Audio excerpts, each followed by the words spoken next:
चलिए आए भैया, तमाम श्रोता समाज, भाई बंधु, जो भी बात सबके सूरजमल यादव की तरफ से बार बार हार्दिक प्रणाम नमस्कार बा।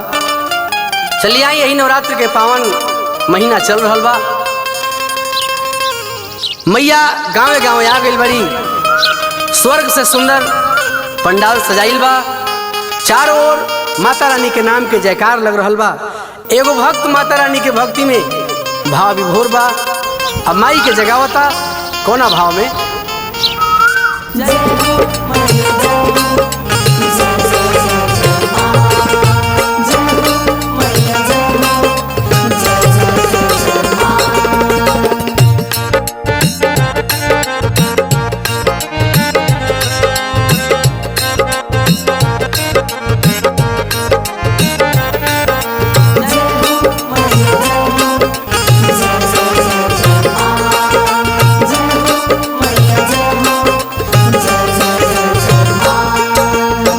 जागी माई हो,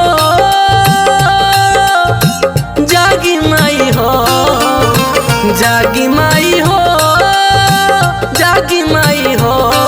हे माई देखी सागरी अंजोर हो गईल, बोले ली चिड़ैया अब भोर हो गईल। माई देखी सागरी अंजोर हो गईल, बोले ली चिड़ैया अब भोर हो गईल।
आजा माई हो,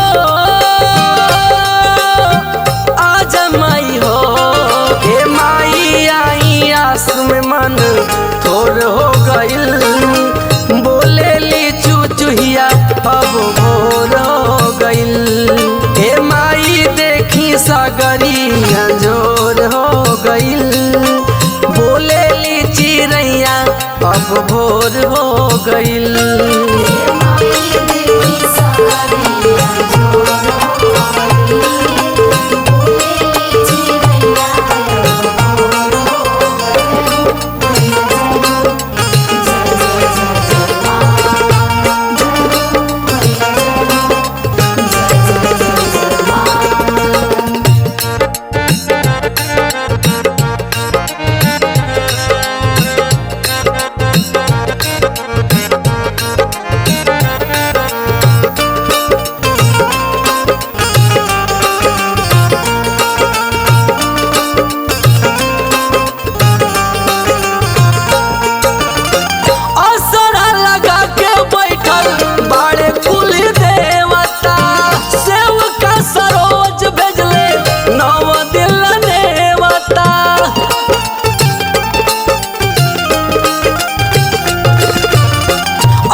हो भेजले नव दिल नेवता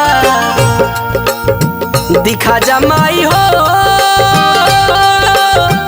दिखा जमाई हो हे माई कैसे बेटा ला कठोर हो गइल बोले ली चुचुहिया देखी भोर हो गइल